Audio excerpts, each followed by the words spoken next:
No camera today, people. I'm relaxed and watching the Bulls versus the Hawks, and amidst the current debacle, the mind began to wonder. When the next generation of systems launched, back then we were playing PlayStation 2, Xbox, GameCube, when these next new systems were launching, coming out, never would I have thought things would have turned out this way. The Wii looked like a joke, the 360, hey, just another Xbox, bigger, more powerful, whatever. And the PS3 looked to overcome all hardware advantages the Xbox had over it in the original Xbox versus PS2 days, as well as the power to compete with online. Now, I don't care who you are, nobody, there is nobody who would ever thought that things would turn out this way. Not after the success of the PS2, not after the success of the PS1. Nobody. What had the potential to be hands down probably one of the most best consoles ever, it just didn't turn out that way. Now, the PS3 is a good machine, and I'm not here to tell you it's not, and I'm not denying that it isn't. It's a good machine. Whether you like it or hate it, it's a good machine. That is my opinion. But while the PS3 is a good machine, thing is, there's bad about it, and what's bad about it is Sony. See, PlayStation never failed. Sony failed PlayStation.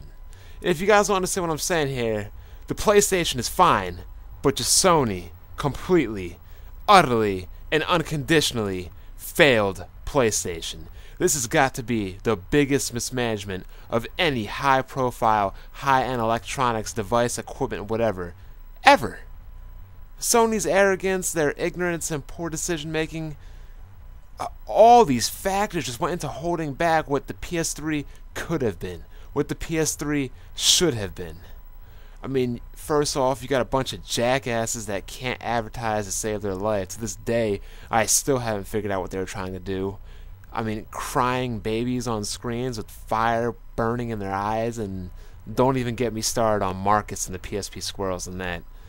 They missed their spring launch date. They claim it didn't matter if the thing launched with no games. 5 million people would still buy it. They had the audacity to launch a system at $600, knowing that their core audience is just casual mainstream gamers. I mean, that's how they built the PlayStation 1 and the PlayStation 2, right?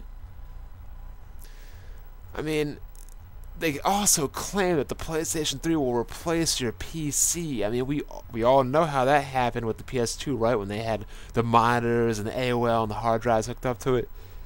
I mean, they create a controller with no rumble. And what does their PR do? They say that rumble is last gen, only to later add rumble while abandoning the original supposed next-gen 6-axis feature entirely. Let's get on to Leixang. I loved Leixang. I used to order so many things off of Leixang, and then they closed that down and just made people more upset. Hardware failures for the third generation of a significant degree. I mean, thank God Microsoft was there to mess up even more royally. Otherwise, people would actually give a crap or would actually put more of an emphasis on PlayStation 3's yell light of death and other hardware failures. I mean, look at their online component. It's completely bare bones. What is this, 1996 with Quake? 4 years later, and I still can't send a voice message. I still don't have cross-game chat, and it's the most requested feature on the service. I mean, what are they doing? Are they not listening to the fans? Are they not listening to us? And this goes on to what I have to say all the time. When you have these drones and these mindless people that just eat up everything and accept everything, why should the company feel obligated to improve, to take the time to be better, to spend the money to do better, when these people are willing to eat up any crap that they're thrown out? They'll take anything unconditionally. So why should the company spend the time and the money to be better? I mean, games continue to launch without the most simple yet integral parts of online features in an online game that should have been standard back in 2007. Why are there still first-party, second-party, in-house games still being shipped and developed, shipped out, sent out into stores without a party system? Why? I mean, I don't even need to get into the whole PSN debacle because it just further shows how ill-prepared they are to the current situations at hand. It's like they don't even know what they want to do with their console, what they want to do in gaming, period. I mean, what is their identity? What is the Sony brand's identity right now? The other first-person shooter console? I mean, Move's been out on the market for, what, 8 months? And what the hell has Sony done with it? What first-party studios have done with it? What games have really been done with it? Sure, they've tacked on motion controls to Killzone, motion controls to Mag. They've made Sharpshooter. Oh, wow, big deal.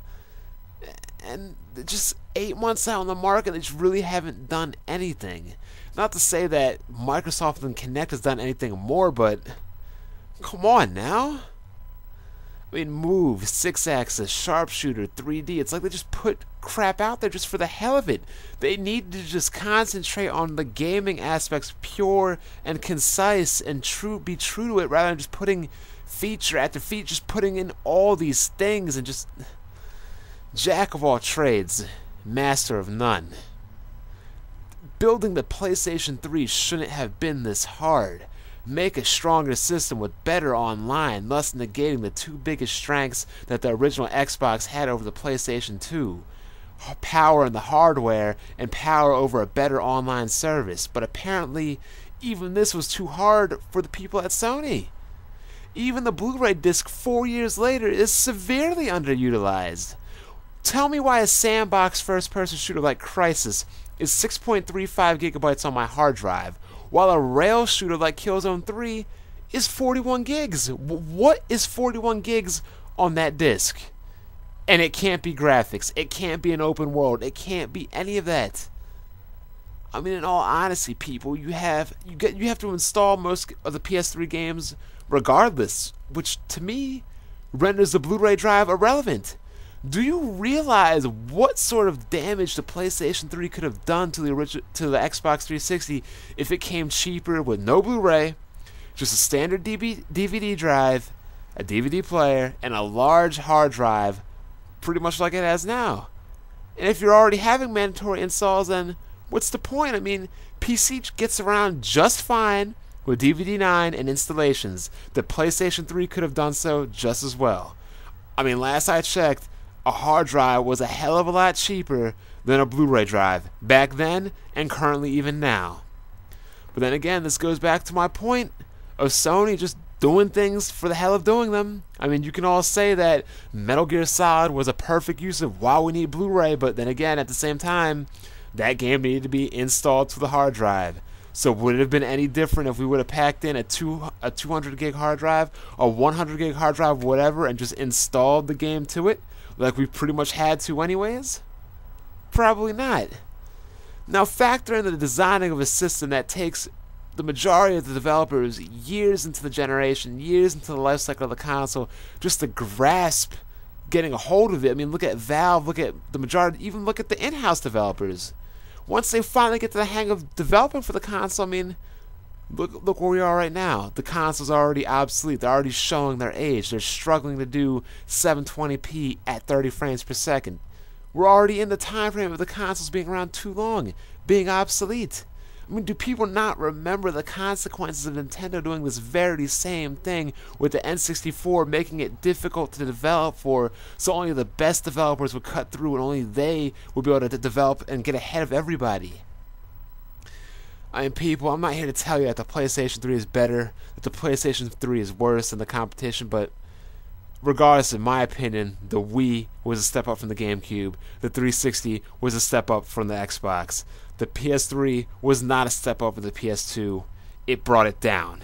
And to this day, I will never know what this company was ever thinking and the decisions and the thought process they made with this product. Hell, I don't even know if they know anymore with all their horrendous decision makings and PR blunders that they've had. Do they even know what they're doing? I mean, people, who would have ever seen such a drastic market shift this large, this big, from going 100 million plus first place to last place and just getting dominated in the marketplace? Just, I don't know, man. I just feel like the PlayStation 3 could have been so much more, so much better of a system, But the biggest factor in it being held back wasn't the Xbox 360, wasn't the Nintendo Wii. It was the corporation Sony in itself. Sweet Jesus. That is the greatest thing I have ever seen in my entire life.